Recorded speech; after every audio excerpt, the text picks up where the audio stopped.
Kas aizvēr Ilze? Nē, Ilze ir.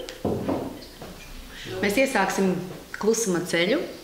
Iesāksim klusuma ceļu ar to, ka mēs vienkārši kādu ļoti īsu mirkli savās sajūtās vērsīsimies uz iekšpusi. Mēs vienkārši sajutīsim, kā mēs paši jūtamies. Nedomāsim par to, kas tagad būs jādara, kas tagad būs, bet vienkārši un mēģiniet šai savai sajūtai atrast vārdu, kā jūs jūtaties. Ja kāds jūtas noguris, tad viņš vienkārši fiksē, ka ir noguris. Ja kāds domā, ka viņš ir drusku tramīgs, viņš konstatē, ka tramīgs, tas, kas ir laimīgs, tas laimīgs, vienkārši sajūtat savu iekšējo stāvokli. Mēs varam acis turēt atvērtus, aizvērtus, tam nav būtība, bet mēs ar nodomu vēršamies pret sevi, pret savu iekšējo pasauli, pret savu iekšējo ķermeni, mēs varētu teikt gaismas ķermeni, mūsu dvēseles pasauli. Un vienkārši mums ir nodoms, ka mēs vēlamies sajust, kā es jūtos. Ja mums skrien domas vai sajūtas, mēs vienkārši gaidām, lai tā kā iestājās tāds mirklis klusuma, un mēs tā kā viņā pavaramies, un esam tajā.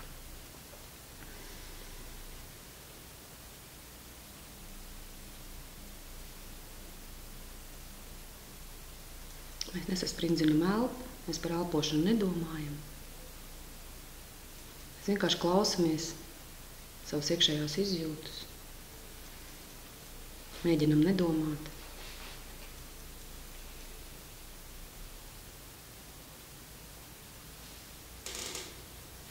Vienkārši sajūtam paši sevi.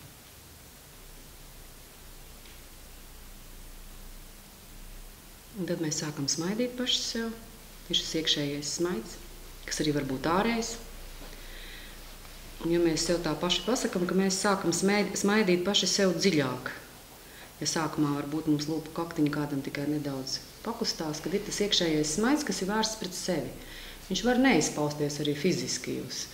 Bet mēs tā kā sev sakam, ka mēs smaidam sev dziļāk, vairāk. Un vienlaicīgi vērojam sajūtu, kāda mums ir iekšējā sajūta. Ļaujam, lai tas smaids ar mūsu sajūtu plūst pa ķermeni, vai viņš plūst, kur grib, mēs viņu nevadam. Mēs vienkārši skatāmies iekšējā.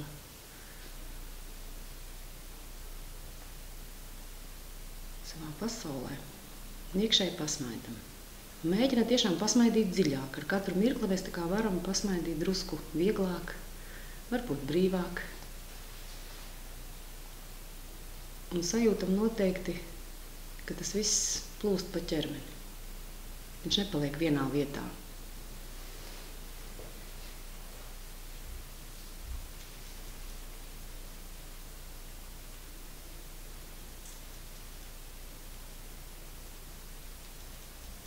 Un tad mēs atveram acis, tie, kas ir pievēruši, un mēs paskatāmies uz tiem cilvēkiem, kas sēž mums pretī. Mēs viņiem tā kā pasmaidam, mēs nododam to savu sajūtu. Ja tas ir viens, varbūt 1, 2, 3, tā mēs palaižam to acu skatu tādā lokā, tā kā, lai mēs varam caur acīm tā kā sajust viens otru, nodot to iekšējo savu impulsu. Tā mana iecere, runājot par klusumu, vai arī virsoties šajā tēmā, kas patiesībā ir ļoti būtiska, ir tāda, kad mēs mēģināsim saprast, kā mēs izjūtam klusumu. Jo, ja mēs katram prasītu, ko tu domā par klusumu, ja mums būtu daudz laika, mēs varētu katrs pateikt, kā mēs katrs izjūtam klusumu, vai ar ko mēs izjūtam klusumu, vai ko klusums asociējas. Mēs katrs nosaukt ļoti atšķirīgas lietas. Jo arī, ja es prasītu, kāda ir klusumam garša, mēs teiktu šobrīd tāda, ja? Piemēram, ja es stāvu pirms eksāmena un galvā ir klusums, ir cita, ja? Tāda. Es nezinu, stāvētu pie Daugavas būtu vēl atšķirīgāka, ja? Un vienmēr klusumu pavada sajūtas. Tie, kas ir lasījuši grāmatas, tie, kas mēs lasām par augstajiem apziņas stāvokļiem vai par meditācijām, lieto vārdu varbūt tukšums, ja? Galīgs klusums, vai, teiksim, tas vienas rokas plaukšķis, ko mēs esam kādreiz lasījuši. Un klusumam var būt ļoti dažāda intensitāte. Un mēs klusumu katrs piedzīvojam ļoti atšķirīgi. Bet klusums arī ir vienlaicīgi tā telpa vai tā vieta mūsos, kurā kaut kas var rasties. Un tādēļ, ja mēs apzināti pievēršamies paši sev, savai iekšējai telpai, savai dzīvei, savām visām tām lietām, kuras mēs piedzīvojam, tad ļoti būtiski ir saprast, kā es klusumu izjūtu, kā es viņu uztveru, ar ko es viņu izjūtu, ar ko es viņu uztveru. Ja? Jo ir cilvēkiem, kuriem tiešām vienmēr ir no šiem 5 uztveres orgāniem, varbūt viens ir vadošais. Viens varbūt klusumu vairāk tiešām uztver ar acīm. Ja? Lai viņš sajustu klusumu, viņam jāaizver acis, lai viņš būtu iekšēji. Citam ir jāskatās tālumā. Ir cilvēki, kur klusumu arī var uztvert caur skaņu. Varbūt es neteikšu tagad noteikti mūzikas virzienu, bet arī skaņa var radīt iekšēju klusumu. Ja? Varbūt jūs kādreiz, es nezinu, tāda ir kādreiz klusa, tāda šūpļu dziesma, vai kaut kādas arī zvanu skaņa, jebkas kristāliska skaņa, es tagad minu, ja? Arī skaņa var radīt iekšēju klusumu. Ja? Arī garša, pārdzīvojums kaut kāds. Arī tad, kad mēs pieskaramies. To mēs visi zinām, ja? Mēs iegūstam arī kaut kādu sajūtu, kur arī var ievest klusumā. Uz klusumu var ļoti daudz dažādi ceļi. Ikdienā varbūt viņi mūsu darbībā ir neapzināti, automātiski, atkarīgi no mūsu darbības, bet mēs visi piedzīvojam dienā neskaitāmus klusuma mirkļus. Jautājums ir, kurā vietā tas klusums atrodas vai kurā vietā viņš dzīvo. Klusums ir starp vārdiem, skolotāji to ļoti labi zina. Ja? Klusums kaut ko starp vārdiem arī rada. Mēs zinām, ka mēs kādreiz izvēlamies metodi ar otru nerunāt, lai viņš padomā, ja? Mēs neizdodam. Ja? Klusumam ir ļoti daudz dažādas nozīmes. Ikdienas dzīvē, kam varbūt mēs nepievēršam uzmanību. Bet, ja kāds no jums būs meklētājs, un arī tie, kas jau ir šeit meklētāji, jūs visi esat meklētāji jau, tad mēs visi tomēr meklējam tos stāvokļus, kuros mēs varam piedzīvot savu patieso esību, vai to, kā mēs esam savienojušies paši ar sevi, un arī kā mēs piedzīvojam apkārtējo pasauli.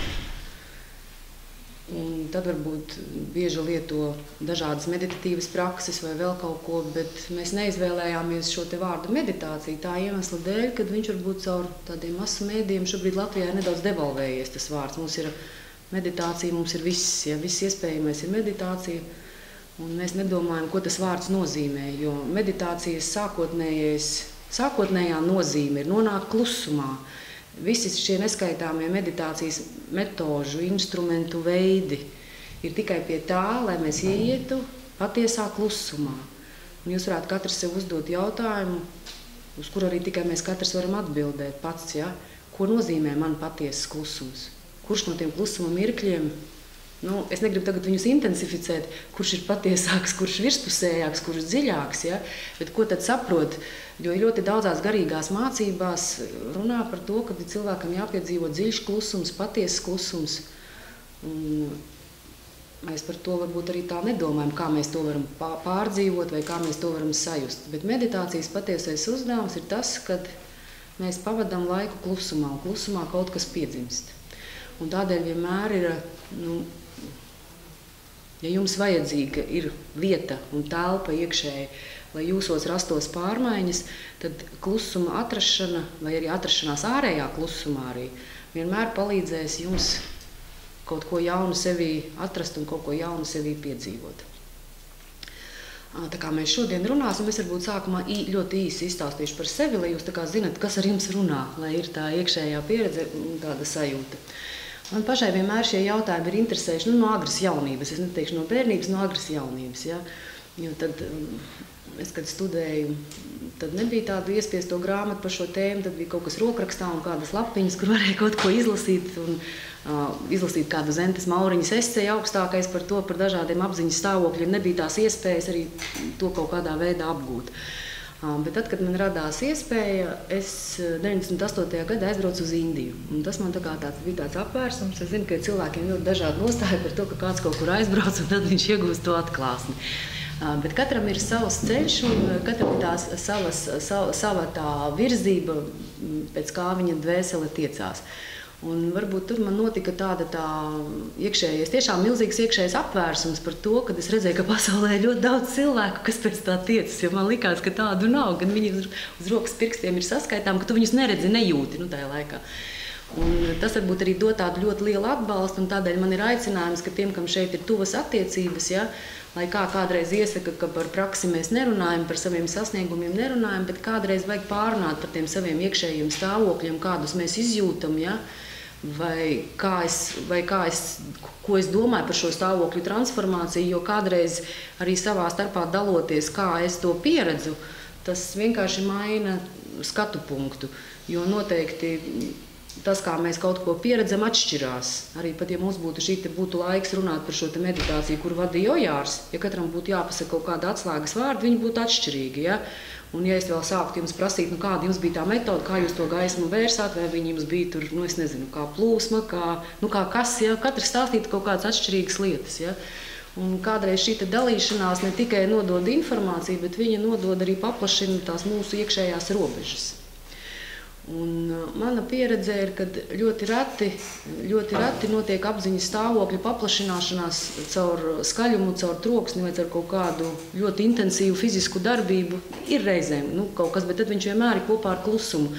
Vai, piemēram, tie, kas ir kāpuši kalnos vai, es nezinu, skrien maratonu, ja, arī ir fiziska darbība un viņi notiek klusumā. Tur nav šī te, varbūt sākotnē ir šis domas vērnas, bet ir šis te klusums, ja, un cilvēkā notiek šī te milzīgā tāda iekšējā transformācija. Mēs šodien mēģināsim sajust tos veidus, kā es sajūtu klusumu. Es pieņemu, ka katrs no jums vispār zina, ja, ir tā dziļi pārliecināts, kā viņš jūt un kā viņš to var izdarīt. Ja. Bet mana pieredze arī strādājot skolā, kur es esmu strādājusi, ir tā, ka tieši šis klusums ir lielākais izaicinājums un lielākais tāds mainītājs. Jo tad, kad es sāku pēc 89. gada nodarboties dziļāk, man likās tā, ka viss ir pilnīgi skaidrs. Es beidzot esmu uz ceļa, viņš ir tik plats un tikai ir jādara, viss ir pilnīgi skaidrs. Un es jums tagad varu teikt, jo ilgāk es ar to nodarbojos, jo es saprotu, ka tas ir tā kā pa naža asmeni, ja? Tas ir tā kā līdzīgi, Kristus ir jaunā derībā teicis, viņš tā kā apusgriezīgs zobens, ja? Kad sākotnē tev liekas, ka tur no tā ceļa nevari noiet, jo viss ir skaidrs, ja? Viss ir skaidrs, ja? Un tu saproti, ka tā ikdiena, tas katrs mirklis, katrā mirklī mēs varam piedzīvot jebko. Mēs nezinām, ko mēs piedzīvosim rītdien, mēs nezinām, ko mēs redzēsim naktī sapnī. Ja? Sākotnē varbūt tas ir ļoti vienkārši. Un mums ir katram jāiegūst tā iekšējā pieredze, lai mēs spējam virzīties uz priekšu. Es neesmu satikusi nevienu tādu cilvēku, kurš nopietni nodarbojas ar sevis tādu apzināšanos, kurš teikt, ka šis ceļš ir viegls un ir bijis patīkams. Jo daudzi lasa par tiem meditatīviem, skaistiem stāvokļiem, kā tu paliec par visumu, kosmosu un eņģeļu pieskāriens, svētais gars un visbrīnišķīgākās lietas, vai arī augsta apziņa un vēl. Tie ir tādi mirkļi, bet pa vidu vienmēr ir tas, ko mēs arī jums būs notiks tas process noteikti iekšēji tie, kas domās, ka mēs kaut ko no sevis arī visu laiku, tā kā atlaužam, ja, vai mums ir kaut kas ir jānotīra nost, un tā notīrīšana nekad nav patīkama. Jo ir krieviski tāds skaists teiciens, paznajuši себе, потеряешь себя, ja? Jo mēs vairāk tā kā uzzinām par patieso es, jo mums no kaut kā ir jāatvadās. Jo mēs, kad sākam saprast paši sevi, ja? Un tas varbūt sākumā liekas ir tā visai biedējoši, jo liekas, ka taču viss ir skaidrs, tas ir ļoti laba, tur mamma, tur meita, skolotāja, tur direktori, vēl visu, ko tik es tur daru, ja? Un tur vēl praktizēju, un vēl visu iespējamo, ko var darīt, ja? Bet, ja mēs tā gribam saprast, kur pa vidu ir tas patiesais es, un cik tu esi patiesis katrs tajā savā lomā, kurā esi, ja? Tad mums ir jābūt ir kaut kādam šim te piedzīvojumam. Un es pati ļoti nopietni arī nodarbojos ar cigunu. Un tā ir tāda prakse, ko es esmu atradusi priekš sevis. Man ir bijuši tādi izaicinājumi, ka es esmu gribējis piedzīvot arī tieši klusumu intensīvā formā. Es esmu arī piedalīsies tādā, viņš tā kā skaitās tāds, disciplināri smags retrīts saistībā ar vipasanu, kad tu pavadi laiku klusumā, kad tu sēdi nekusties un klusē.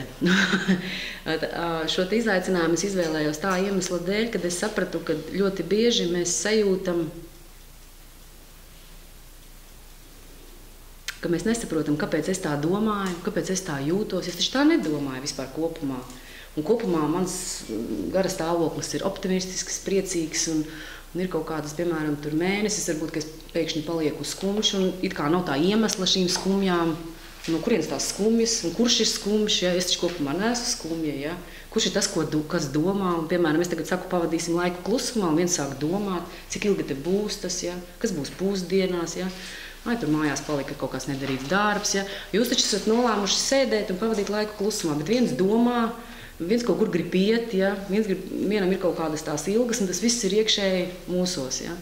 Un tad, kad ir caur tādu intensīvu pieredzi, tas mans nodoms bija saprast pašai sevi un arī, teiksim, salauzt varbūt tādus prāta kaut kādus uzstādījumus, kas ir pašai pret sevi, pret savu dzīvi.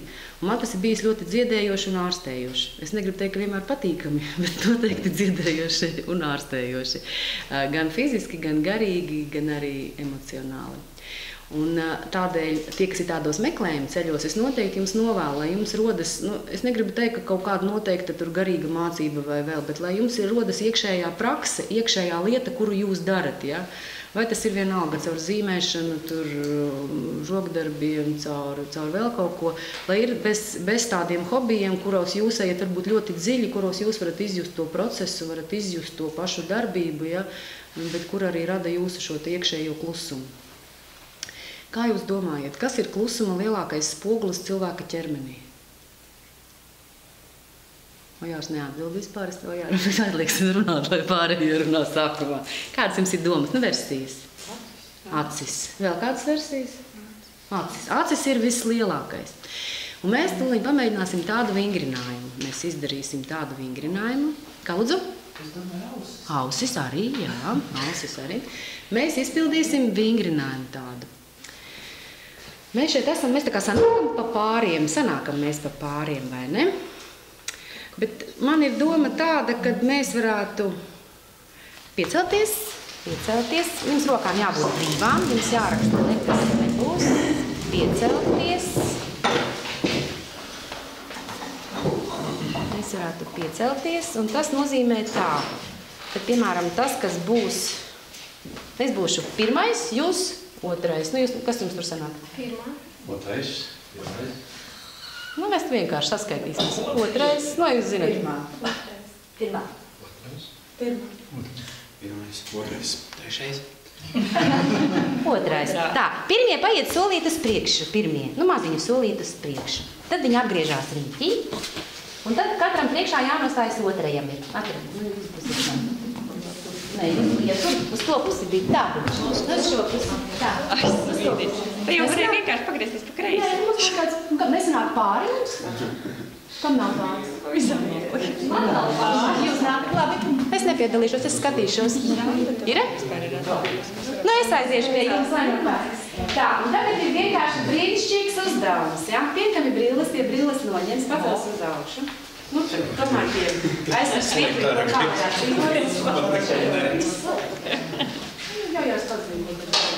Un uzdevums būs tāds, viņš nebūs mūžīgs, tie, kas ir numuri 1 iekšpusē, viņi virzīsies pa saulīti. Bet mēs sāksim ar to, kad mēs skatīsimies viens otram acīs. Un tad, kad skatīsimies, jums ir viens uzdevums pēc tās skatīšanās jāveic. Jums jāpasaka tam cilvēkam, kaut kāds viens vārds, ko jūs sajūtat, kāds viņš ir, ja? Es nedomāju tagad vārdu skaists, labi ģērbies, jūs saprotat, ja? Saprizēt, ja? Vienkārši jums ir sajūta. Jūs skatoties acīs, jums rodas sajūta. Un jūs to sajūtu pasakat. Ja tā sajūta ir skumja, jūs sakat skumji, ja? Jums mēs skatāmies. Abi divi skatās, vienlaicīgi. Abi divi saka, runā vienlaicīgi. Pirmais saka pirmais, labi, otrais pēc tam. Bet vispirms mēs skatāmies un klusējam un uztveram. Mēģināt sajust kaut ko. Mēģināt sajust kaut ko no tā otra.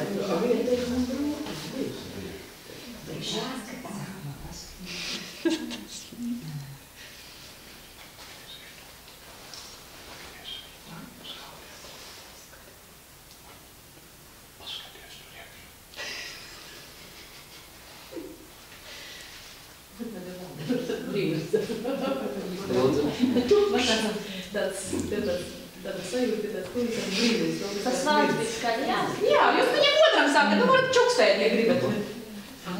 Tā jāpasaka. Jo